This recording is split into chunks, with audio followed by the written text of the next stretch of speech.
So Christopher Sweat, GrayStak. I'm sitting down with Alderperson Rosanna Rodriguez-Sanchez Yes. of the 33rd Ward. Yes. It is probably like 10:30 a.m.? Yeah, something like that. Okay. And we're sitting at the City Hall. It's on LaSalle Street, right? Yeah. This is kind of a big building. Yes. It is. It took me a few minutes to get in. Luckily, I live downtown, so I got up kind of late, but it only takes like 7 minutes to Uber here. Golden. Yeah. And I don't think that we've met before, but I have. I see you all the time, though. I've seen you in some media as well, and that's maybe where we can kind of start the conversation. Actually, before we go there, let's talk about how you got into office. I know that you got elected in 2019. And Yes, I did. What were you doing before you became politically active? And then how did you choose this? Well, I have always been politically active, but I was not necessarily in electoral politics. Like, I have always been political. My first protest, I was 6 years old when I went to my first protest. I'm originally from Puerto Rico. And I had to protest because my community didn't have running water. We had a drought in Puerto Rico when I was 6 years old, and we were without water for a very long time. We would spend days without water. They would allow, the Waterworks Authority would open the faucets for like an hour a day.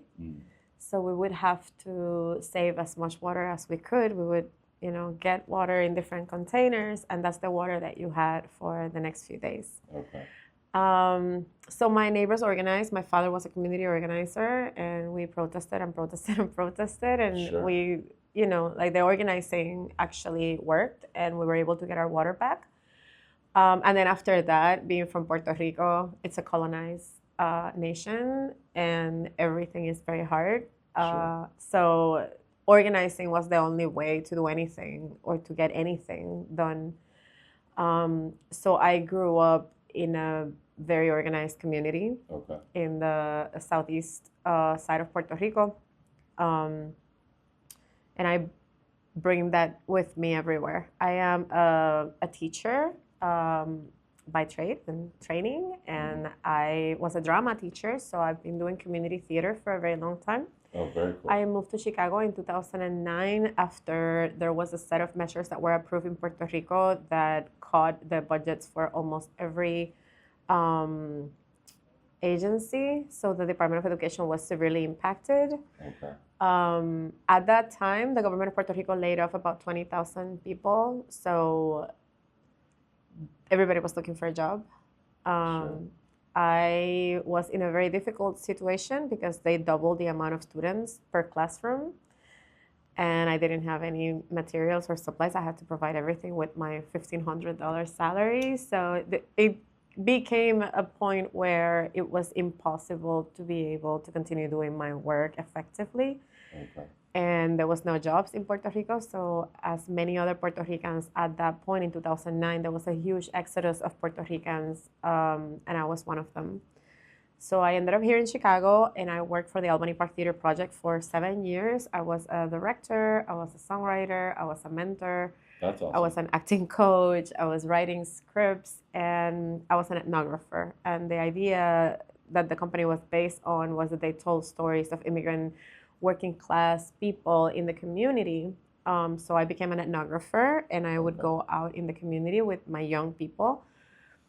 And I think because I was so used to organizing, they were telling the stories of what was happening to people, but I wanted to tell the stories of what people were doing about what was happening to them. So I started taking my young people to organizing meetings, and I got really acquainted with movement in Chicago in that way because I started telling the stories of movement in Chicago. Sure.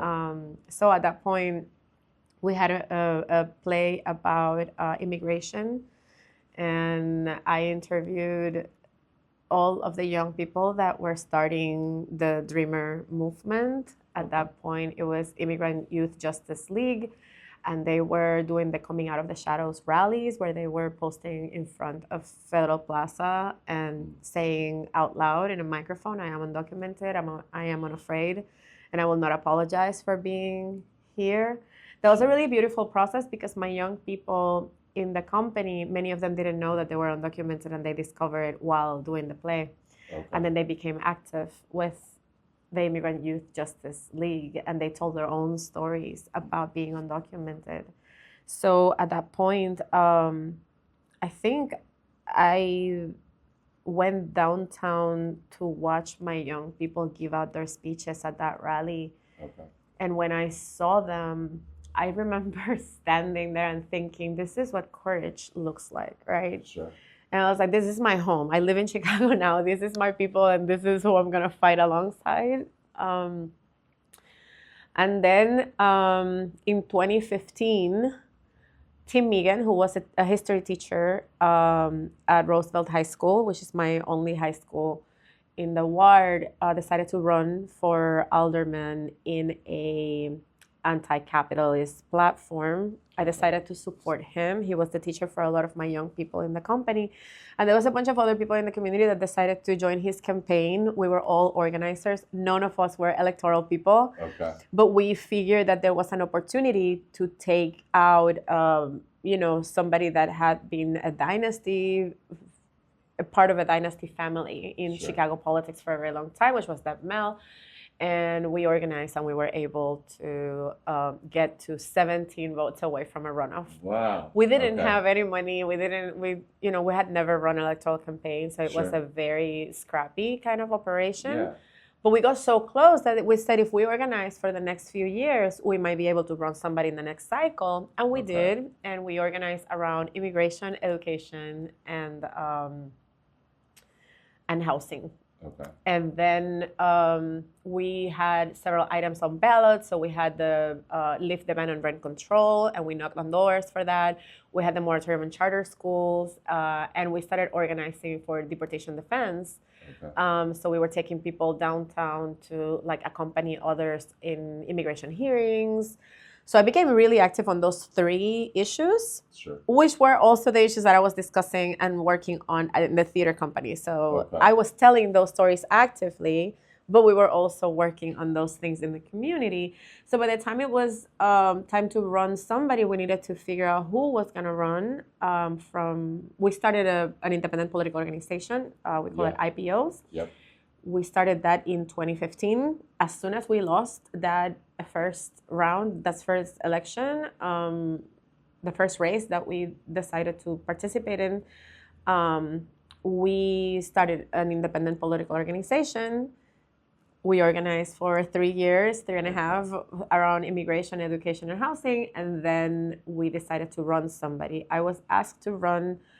I said no. I didn't see myself as somebody that belonged in this space. I had never been interested in the electoral space necessarily. Yeah. But at that point, the organization thought that I was the best placed person, that I was the most prepared. I had very deep ties with the community. I had deep ties with movement because I have been telling these stories. I have been mentoring children, helping them get to college. I had deep relationships with many of the families in the community. So I ended up saying yes, mostly because there was nobody else. Okay. So as a very well socialized brown woman, Okay. we pick up whatever task it's needed, and I did that in that moment because I thought that it was really important for us to be able to run a candidate that could use the resources of the office in a very different way. Sure. So I did that, and I won my first election by 13 votes. Wow, that slim of a margin?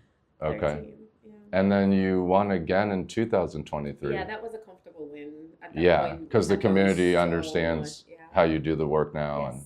and hopefully it continues to, unless you decide you want to do something else. Yeah. Okay.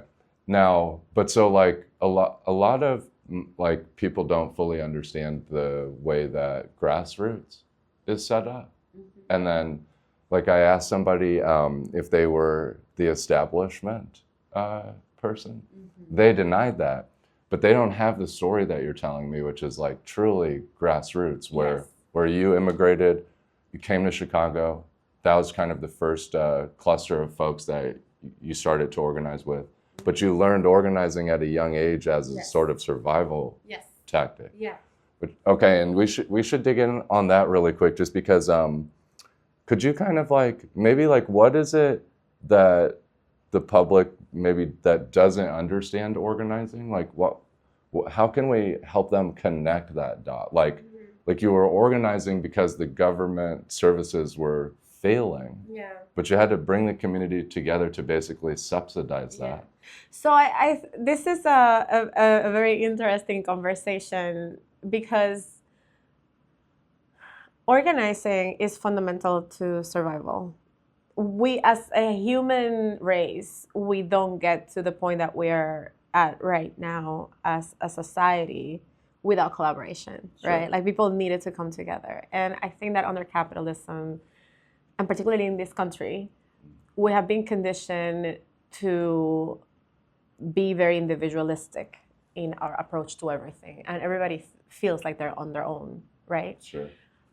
I come from a community where people did everything together in order to guarantee that we would have resources for everybody, right? That is how Puerto Ricans survived Hurricane Maria, because the U.S. didn't show up. But we have a tradition of organizing in our communities because we need it for survival, right? Sure. So I would say when I think about my community in Puerto Rico, my father was a community organizer. Mm-hmm. But he learned that from his father, who was a cane field worker, who helped build the first aqueduct in our community to be able to get water to people's homes from the river, because there was nothing, right? Sure. So when I talk about organizing, is that we have problems, we identify the problems that we have, and we come together to figure out how collectively we can solve those problems. And that's all I know. Yep. Okay. That is how we move in Puerto Rico. That is how we have been able to survive. So when I came here, it was only natural that if I can identify that there are problems that we're struggling with, be it lack of housing or displacement, being deportations, being like whatever it is that we are facing, we need to come together and figure out how we use our collective power to be able to transform that situation. Sure. And I think there are different repertoires in organizing. Mm-hmm. And then some people learned in different ways, like maybe there was like whatever informed Barack Obama. Mm-hmm. I think it's a book called Radicals. And that might be in a different context, or there are maybe like more like state-centered thinking, more revolutionary thinking. Right, and I think that part of what we did was bring the grassroots organizing thinking into the electoral politics space, which is something that was missing, right? Okay. I think that with the Obama campaign, there was an illusion that there will continue to be organizing after the race, but the reality was that that's not what happened, right? Yeah. Like, there was a lot of organizing that went into getting Obama into office, but once Obama got into office, there was no more grassroots communication. There was no more building or putting pressure on Obama. You know, the immigrant rights movement did that. The young people did that, right? And they had some wins for sure. The DREAM Act was a win. And for our national... It was a very diluted kind of win, right? But really quick, for our national audience, they don't always understand when you talk about Obama. You're talking about like actual experiences in the community during this transition of this individual's going to the White House. Right. From the neighborhoods and some of the organizations that you and we have seen that before, right? Like if I'm going to give an example of what that looked like before Obama, the Harold Washington race here in Chicago as the first Black mayor of Chicago, that was an incredibly grassroots campaign because the establishment didn't want a Black man as mayor, right? Sure. So there was a coalition of organizations and groups from everywhere that came together to elect Harold Washington. Okay. I think that the Obama campaign was playing on what Harold Washington was able to accomplish by bringing all of this coalition together. So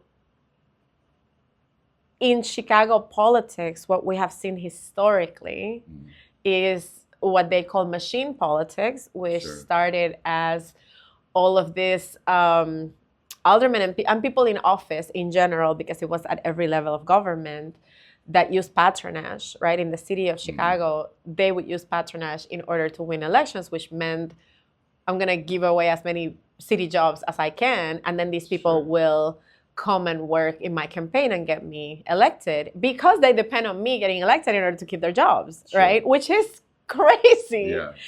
But that is how it worked. So when people talk about the machine, it's very important that we are aware of what the machine meant. The machine was, I have the power to give away jobs, so I'm going to create this kind of mechanism through which I'm going to give away jobs. Those people come to my campaign, and they get me reelected. Sure.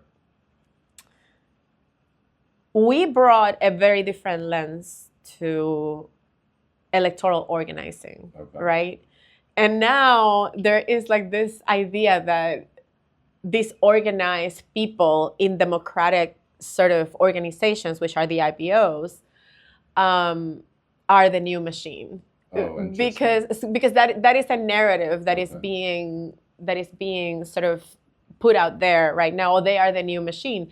No, they are not the new machine. We are not the new machine because we are not giving away jobs and using public funding and resources in order to ensure that we can run our campaigns. What we are doing is organizing people around issues that are important to people, and making sure that everything is being driven by a base that is being built around housing and displacement, the fascist regime that we are seeing in the United States, particularly against immigrants, right? Yeah. So there are many issues that we are concerned about, and we are trying to come together to make sure that we can address those. That is what organizing looks like in the electoral space. Yeah. We, of course, have started building coalitions. So in the Northwest side, we have a big coalition of electeds that are all progressive. We have a set of values that we stick to. For example, we don't take contributions from like corporations. We don't take money from IPAC. We have a very specific sort of way in which we run our campaigns, and we are accountable to a base of people that is democratic. Sure. So I am a founding member of 33rd Ward Working Families. That is the independent political organization in my ward. I am accountable to those people. My platform is built with them, right? They also support the work that I do because they believe in that work, because our priorities have been set by all of us together. If the 33rd Ward Working Families decided a few months from now that they want to run somebody else, I step out. Sure. I step out. Because the way that we see this work is not this seat is now mine, and what I have to do is whatever I have to do in order to protect the seat. The seat belongs to the movement. We have an agenda that we need to execute. We have goals. We need affordable housing. We need to protect immigrants. We need to protect gender-affirming care and abortion care. We need a free Palestine. We need all of these things that we have agreed that are the core of the issues that are important to us as a humanity. Sure. If I am not doing that, then I have no business being in that seat.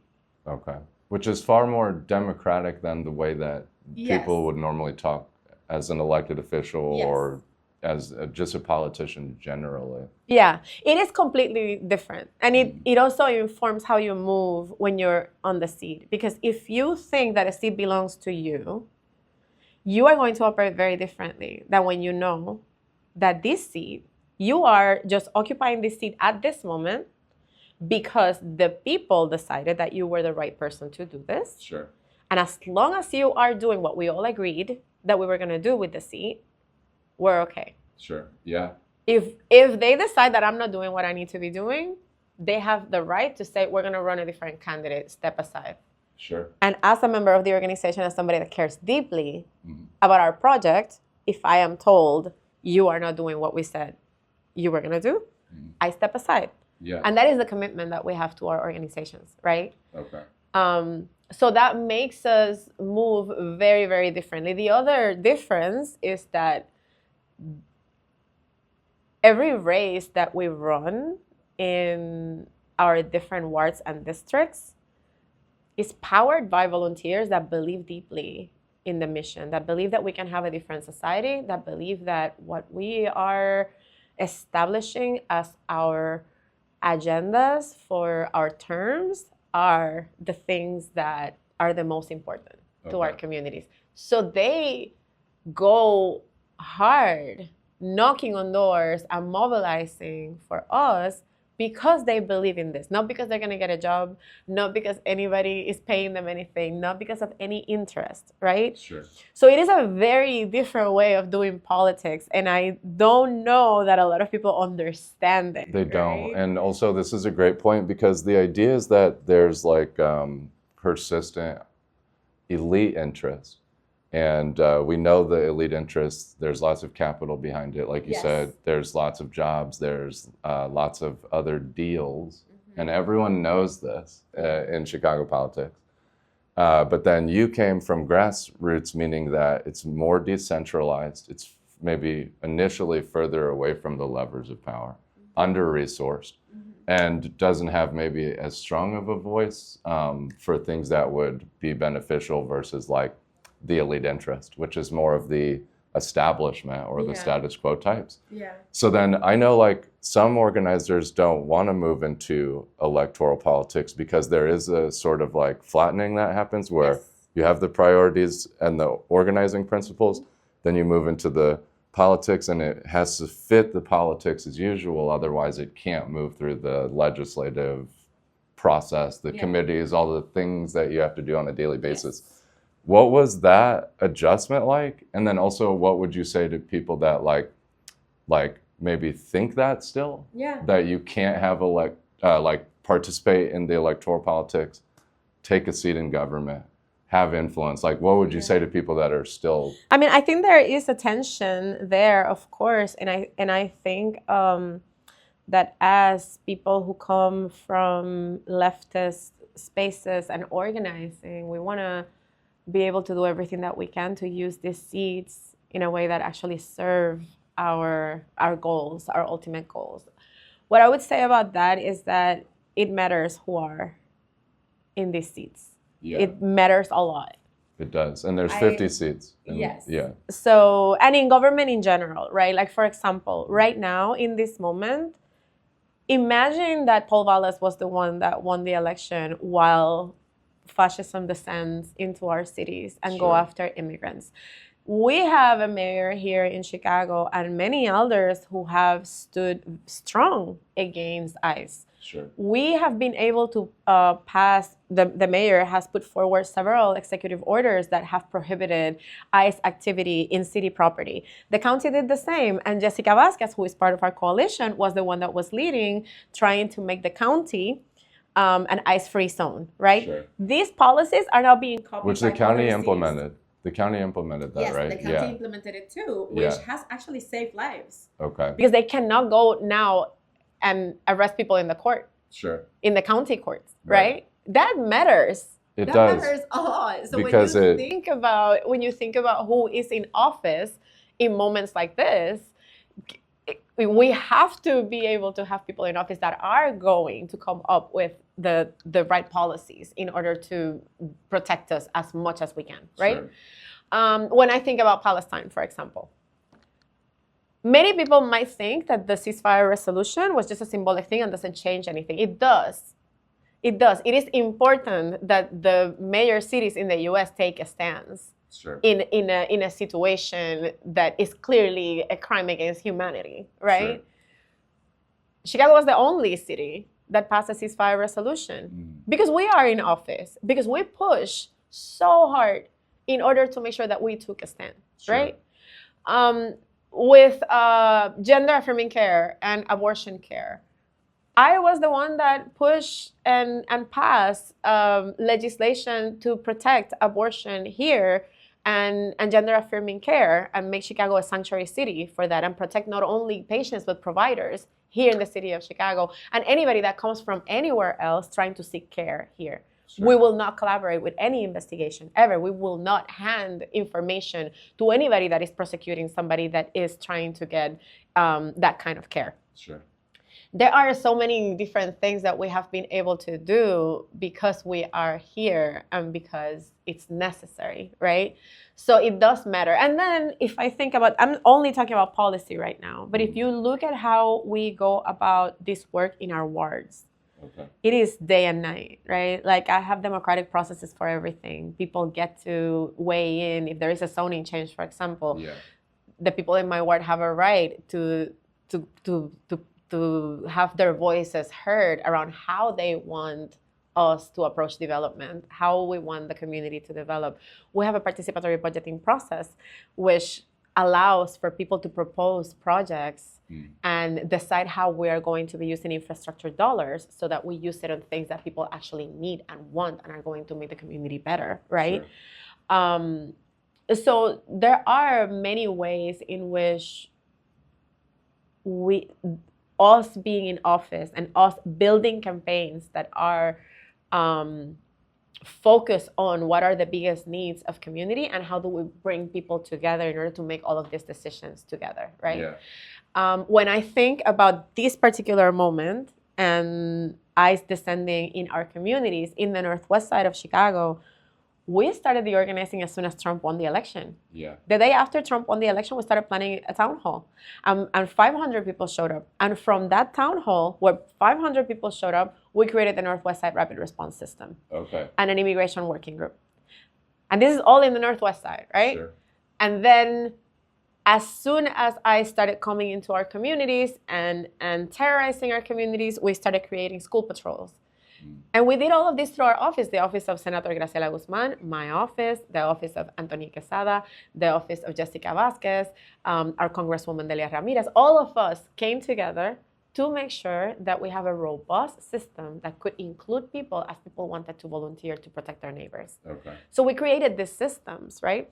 On Inauguration Day, as Trump was getting inaugurated, it was below zero in Chicago. It was. I was out there on the ground. Yes, we got up at 5 a.m. that day, and every IPO was filled with dozens of people that came out to do Know Your Rights canvassing everywhere. Okay. In the laundromats, in the train, in the wherever. And this is way before the Midway Blitz campaign, right? We started doing this because we knew what was coming. Or at least the potential. Because at the end of the Trump term, he was threatening sanctuary cities with raids. Sure, yeah. And we had to do a lot of organizing at the end of Trump's term in order to protect undocumented people.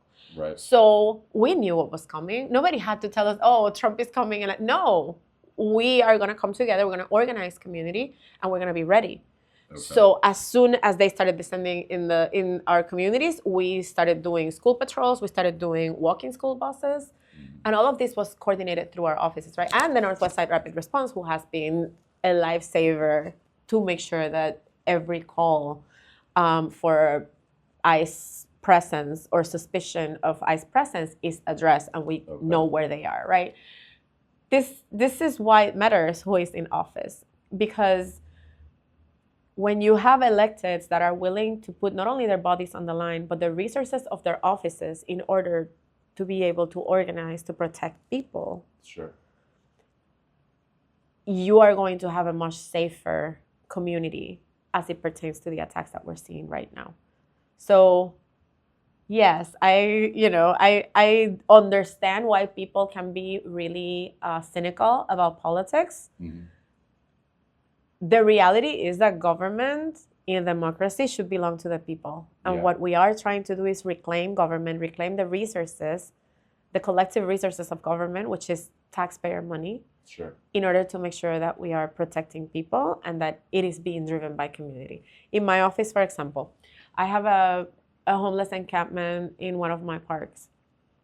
One thing that I decided to do was create a living room in my office. Okay. We do outreach in the encampment, and we ask people to come to our office for whatever they need. So sometimes they will come nice. and they will charge their phone, they will use the bathroom, they will use the fridge to put food or medicine in, they will take a nap in the couch. I have a sofa bed there that, people can come and just have a moment of quiet, just take a nap safely, which is a very difficult thing for people who are unhoused. Like, you have to have an eye open at all times because you're outside, right?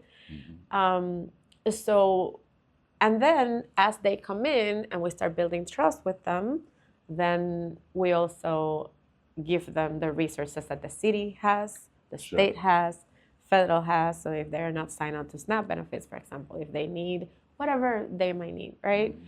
We start an application for housing. And, in this particular moment, when it got really, really cold outside, we already had relationships with all of them. We started asking them to come into our office. So when it was really cold, they would be either at our office or waiting for shelter, right? And at this point, everybody has been sheltered. I don't have one single person out in the cold right now. Okay, that's amazing. Because we have been doing the work to make sure that they feel safe with us and that they trust us. Yeah. So it is a very different way of running and using the resources. But you also described too, like staying in that kind of decentralized community organizing space and being able to connect with your community through those resources. And then also the coordination between like you at the local level, some of the state and federal levels of politics. So technically then you have created or like participate in a supply chain that like brings that voice from the community all the way up to the Congress in Washington, D.C. Yes. From Chicago to D.C. Because we are in coalition, right? D.C. Yes. Yeah. Absolutely. So our congresswoman is Delia Ramirez, and she is a champion for a lot of the causes that I am speaking about. I can count on her for absolutely everything. One thing that has been really important in this moment is that whenever somebody gets picked up and they need support at the federal level, the referral is immediate to Delia's office, right? And they respond immediately. Because now we have, like, when they talk about a machine, which I think is really funny because it is a very different kind of machine. Like, it is a machine in the sense that we have multiple parts that are operating together seamlessly. But none of it takes advantage of public resources. None of it has the purpose of preserving power just for the sake of preserving individual power, which is what the machine was before, right? I'm going to give away jobs so that I can keep my seat.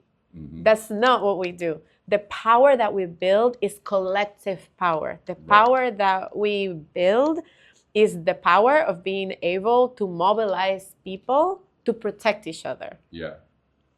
And that's a very different kind of machine, right? It is, because some of the other ways that people talk about machines in Chicago is like, oh, why don't we have more towers, new towers being built in the city center? But then we go around like the broader area and we can see we have like way bigger issues with existing infrastructure. So I can't even imagine that we start to build new towers with all these like incredibly like extreme structural challenges in the region. For people that may not know, what is the geographic boundary of the 33rd Ward? So my highest point is Foster, but I only have a couple of blocks of Foster. And then it goes down all the way to Belmont on the south. On the east is California Avenue mostly, and on the river. So if you look at the map and of the boundaries of the ward, is the west bank of the river. And then on the west is Pulaski up north, but then it continues to narrow and it gets to like Kedzie. So yeah. All the Chicago people know what you just said, but everyone else just look up the 33rd Ward map if you're confused. The heart like I know what you said, the heart of it would be around like Kedzie and like Montrose or Irving Park. So that is sort of like the heart of the ward. And the neighborhoods that I represent are Albany Park, Irving Park, and Avondale. Okay, that's awesome. I've been to all those places and regularly. And then also, so there was obviously all this drama around the budget last year. And then I guess we got an outcome that people can tolerate for the short run. But how did like last year's drama affect the way that this year started from your perspective in the city hall? I would say that it was heartbreaking. I think we had an opportunity to tax the rich. We had an opportunity to actually be able to bring in progressive revenue. This is something that we talk about a lot. And it was really sad to see how my colleagues can be influenced. Because rich people never want to pay their fair share, Sure. ever, right? Sure. So whenever you have... Or they'll get a discount influencing the politics to get a more favorable policy that outcome. is exactly it. And Which is cheaper than the taxes and the bad policy. This is elite influence. Very, very hard to understand, right? Yeah. Like just pay your taxes. You would think. Just pay your taxes. Why are you like investing millions of dollars in making sure that you can block this? They did it with the fair tax. They did it with Bring Chicago Home, for example. So every time we have tried to come up with some form of taxation that would allow for the people that make the most to be able to contribute more, it is such a big challenge. And Sure. well, my colleagues organize themselves to prevent that from happening, right? Okay. And But I think, unfortunately, just really quick, this comes back to why you don't take corporate PAC, Yes. APAC, etc. none of that. Because then when the elite interest wants to drive the policy away from the people, they can't use you to get that collective action in the city hall. Whereas there's probably a bunch of other people that may not understand why, like, you know. But it is also what happens when you don't build in your community, right? Okay. Like a lot of, like the way that Chicago politics work. So once you get to the seat and you have the name recognition, like you don't necessarily like care. Like a lot of people don't really care about building a base of support. It's like a desk job for So them. what you do is you try to figure out where people are at in a few different issues. Okay. And then you just sort of vote that way. Yeah. So a lot of people will vote based on the fear of losing the seat and not on the merits of a specific policy, Sure. right? Mm-hmm. Or they will vote based on if the mayor is popular or not, because I cannot be associated with the mayor, so I'm not going to vote for this because my community, and that takes away from the legislative process, because what you want to be able to pass is good policy that is well researched and that is evidence-based, and that you know that it's going to work because it has either worked somewhere else or because you have the evidence, right, that it should work. Yeah. That's not how it works here. Okay. A lot of people will vote against or for policy based on either fear that they are going to be called whatever, like the pro-crime candidate. Oh, you know? sure. Okay. Or I'm sorry. That happens is a so lot. ridiculous. that happens a lot. Like the shot spotter debate, for example. Oh, yes. The okay. evidence told us. The evidence told us over and over, shot spotter doesn't work. Right. We are literally just dumping money in the garbage. Yeah. People still voted to keep ShotSpotter, and the mayor had to veto it. And just because I have a technology background, the ShotSpotter doesn't work, like, for one reason is that the machine learning reinforces the patterns of behavior of the law enforcement, That's the and not necessarily the behavior of the crime. But and so then the law enforcement over positions themselves in these vulnerable areas, and and they are escalated because at this point your belief, like the police actually believes that there was shots fired. Yeah. So when they get to the scene, they're already escalated. Exactly. It creates a hypervigilance. The adrenaline is high, and the risk for hurting somebody in that situation, it's extreme. Increases. Yeah, it increases. So after the ShotSpotter ordinance got vetoed by the mayor, we have seen report after report that shootings in those areas continue to go down. Right. Because ShotSpotter was never preventing anything. Shows you I'm pretty confident when I say this, that kinds of investments that were made during COVID after the pandemic, when we had to like get people out of like a really difficult situation, right? Like there was so many investments in the social safety net that wasn't there before, really, they weren't there before. Sure. So all of a sudden we are able to have like this actual social safety net for people, and we are doing a lot of mental health work, and we are doing community violence intervention work, and Sure. we are making sure that young people have jobs, right? And Sure. all of a sudden, like it actually was very quick, Right. the change, and you are seeing this in different places around the nation because a lot of cities did the same thing. Sure. If you have the money, let's invest in all of these social services that we were not doing before. Right. Because Yeah, and the now all of a over sudden, reliance. look. Well, I mean, there's an over reliance on the law enforcement, Yeah. and then people that are shouting for increasing law enforcement as a like way to reduce crime are Yeah. actually just trying to increase the budget of that department, Yeah. not necessarily trying to increase the safety of the community. And then we know this because like in the 18th district near North, they just suspended 4 or 5 officers for what we'll probably find out is a pretty scandalous version of like what I would consider extreme police abuse of violations of Fourth Amendment rights. And actually, I've witnessed some of this in the neighborhood. I live in Sayreville. And so some of the things that I see, if we look at crime through Black, white, and Latino, how the heck do we talk about crime through those like identities? And then what are those identities? And then how do we identify them? So like if you're looking for a Latino criminal, is that us? If you're looking for a Black criminal, is that me? If you're looking for, and then we listen to the police radio and we hear the police say 5 Black males, but like we have 3 million Black Americans in Chicagoland, or 4 million Black Americans. So which Black male are you looking for?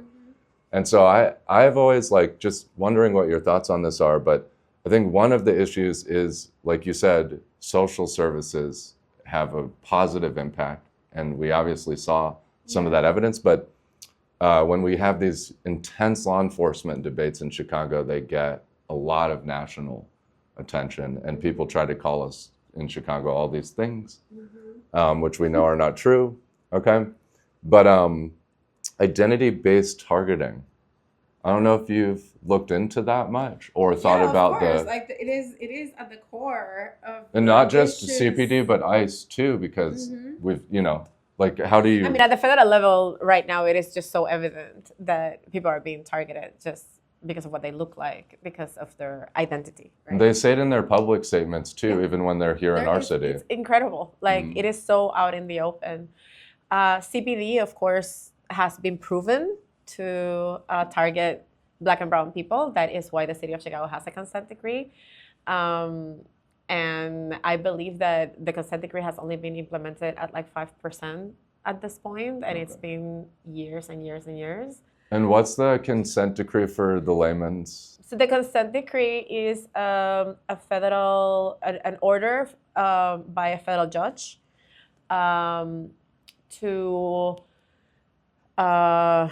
transform the way in which CPD operates and incorporate policies that can help them stop targeting Black and brown people, because it was proven in court that the Chicago Police Department engages in a pattern of targeting Black and brown people, right? Okay. So because that was proven in court, the city came under a judge order called the consent decree, where the city commits to making changes in the way in which several departments operate. This particularly pertains to CPD.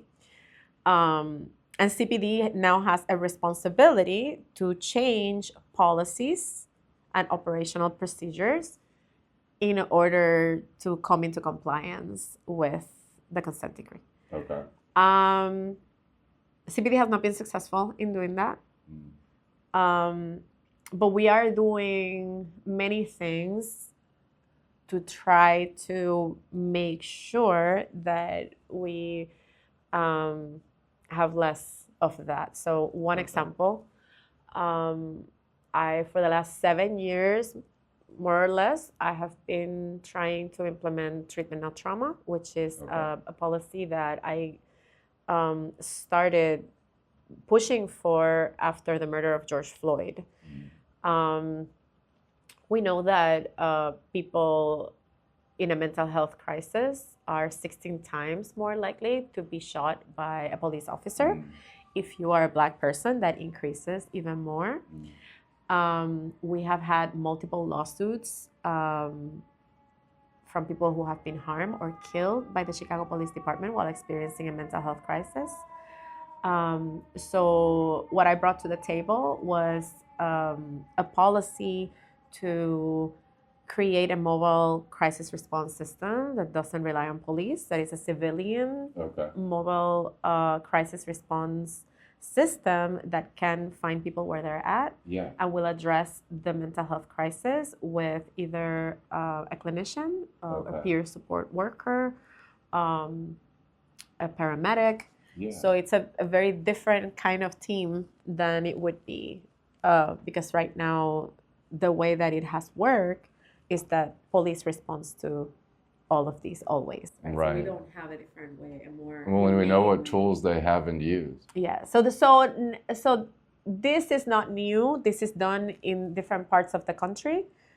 What was important to me was that this was done from the public sphere and not delegated to a nonprofit, because these are emergency services and we are responsible for people.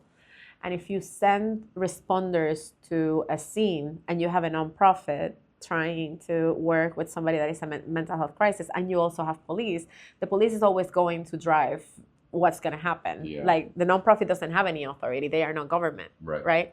So it is very important that we have teams that are city workers that are at the same level of police that can drive the work. Because police is not trained to identify a mental health crisis. Not even the officer that killed George Floyd was a CIT trained officer, which is crisis intervention training.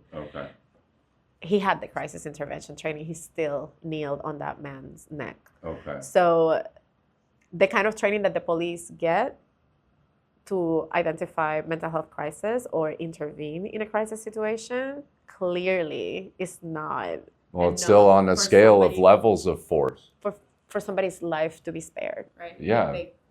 They're going to go to levels of force. That's literally like, and then what you're showing is that there's definitely better ways to, one, like improve the community safety.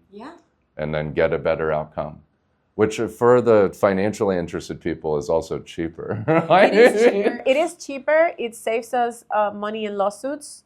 There is a particular lawsuit for a woman named, I'm going to remember. Give me 1 second. Irene Chavez. Irene Chavez was a veteran, a military veteran. She was a queer Afro-Latina woman. She had severe PTSD. She went out with her friends one night. She got into an altercation with a bouncer. She's not armed. The bouncer called the police on her. The police came. She explained that she was struggling with her mental health and she needed to see her therapist, that she needed help. She was put into a police car. She was taken to a station. She was put into a holding room. And when police went to check on her, she had taken her own life. There's no reason for that woman to be gone. There's no reason. The city should have had a way to respond to a situation like that in a way that we could protect her. It was our responsibility to protect her, and we did not. And we have to understand that the government has a responsibility towards people, just like you think about safety in terms of private property, and you have to call the police because somebody stole your car, or people deserve to get care that is going to save their lives and not to get shot because they are struggling with a mental health emergency, right? Mm-hmm. So I think... Do you need tissue? No, it's fine. I think it's when we think about public safety and about the ways in which we can protect Black and brown people, mostly because they are the most vulnerable to police violence, we have to be able to talk about new approaches and thinking about public safety in a completely different way. Yeah. In a way that it centers care and not violence. Yeah. Or criminalization, right? Sure. Because the other part of this is that a lot of Black and brown people are going to end up in jail because they are Black and brown, you Sure. know, because they're profiled. Mm-hmm. So some of the work that I have taken on, not only creating a mobile crisis response system in order to address the mental health crisis needs, also strengthening the network of public mental health clinics that Chicago has. Chicago used to have 19 public mental health clinics where anybody could go. They have been systematically closed. And part of making sure that we strengthen the public sector is that we have had decades of neoliberal policies that have privatized everything and have made the government more of a bank. I will just distribute money to different nonprofits. Everybody will do the work how they will do the work. We're not supervising that. We don't have resources to do audits or anything like that. Sure. So we actually don't know what anybody's doing. Here's the money and figure it out. Okay. That has created a lot of problems because then these organizations are dependent on a variety of grants. The city might give a nonprofit organization X amount of money to do something specific, right? But operationally, in order for that nonprofit to stay active and effective, they probably take a lot of federal grants and they take a lot of foundation grants. Okay. And what happens if all of a sudden you get an administration that doesn't want to fund that work anymore? Yeah, exactly. It disappears. It might be that the nonprofit can't do any more work. And Sure. it doesn't matter if you're still funding the work. I can give you money, but operationally, you need all of these other grants in order to function. And if those grants are not there, who's going to do the work? Sure. So that's why it's important that we have a strong public system. Okay. So the network of mental health clinics, it was very strong. It was 19 for the whole city. We ended up with 5 after both Daly and Ram closed multiple of those to save money. Okay. While the budget of the police department continued to increase, right? Yeah, exactly. So what are we centered? And the liabilities and the lawsuits and the litigation and the abuses continue. Exactly. So. And we pay for those too on top of the budget allocation. So part of the treatment, not trauma framework is we want to create a mobile mental health crisis response system, and we want to expand the network of mental health clinics so that they can operate integrated, right? Okay. So that we can actually transport people that we find into the mental health clinics, and we can from there refer to other services that people need, right? Okay. So now we were able to open 2. So we have reopened. Now we used to have 5 mental health clinics.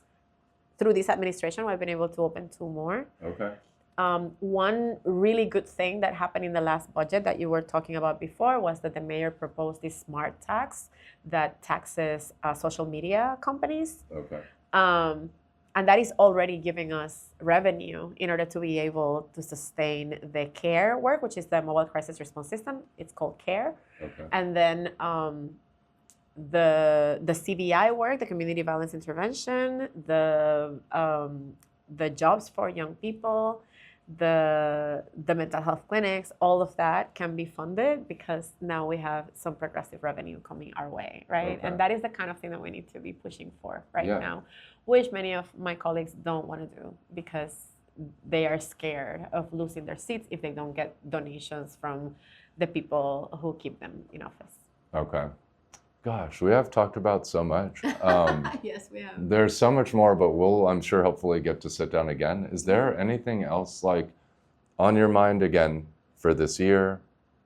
Priorities, things that are coming up on your... My main priority continues to be treatment of trauma. We are still trying to implement, and it is a very hard thing to do when you have systems that are wired very specifically for police response. People get really anxious. What if I don't have an armed officer there? What if somebody like gets shot? The reality is that nowhere in this country has any mental health worker gotten shot trying to help people. Okay. It is not a thing. Nobody. Mm-hmm. There has The been mental health not worker one that responds. single incident. And Eugene, Oregon has been doing this work for over 30 years. Okay. And there has never been one incident Where the worker in the was... whole country where a mental health worker that is responding to a mental health crisis has gotten injured or killed. Okay. It has not happened. So it is safe work to do, Mm-hmm. but it doesn't mean that because, as I have said before, the evidence is there, that everybody is just going to jump on board and say, yes, we're going to do this. So we are still working to implement. We're still going through a lot of roadblocks in terms Okay. of process, but we're getting closer to have full implementation. The care is operational. We just don't have enough teams to be able to cover the whole city, Okay. but we're working on it. The clinics are seeing patients and people are using the clinics. We're very happy That's about amazing. that too. So that is going to be my main policy project until it is fully implemented. Okay. It seems like some of the other caucuses or coalitions inside of the city council like would have interest in that. Yeah, I kind think of that at this point proposal. it is a very popular thing. I think that now it's more about implementing and navigating all of these systems that are wired for a very specific response, right? Yeah. And the fear of liability and people who tend to be very conservative in the space in terms Okay. of like trying new things, like, oh, what if we get sued? The Right. reality is that we're But getting the sued city gets anyways. sued. Yeah. Like We're the city getting gets sued all the every time, day. you know?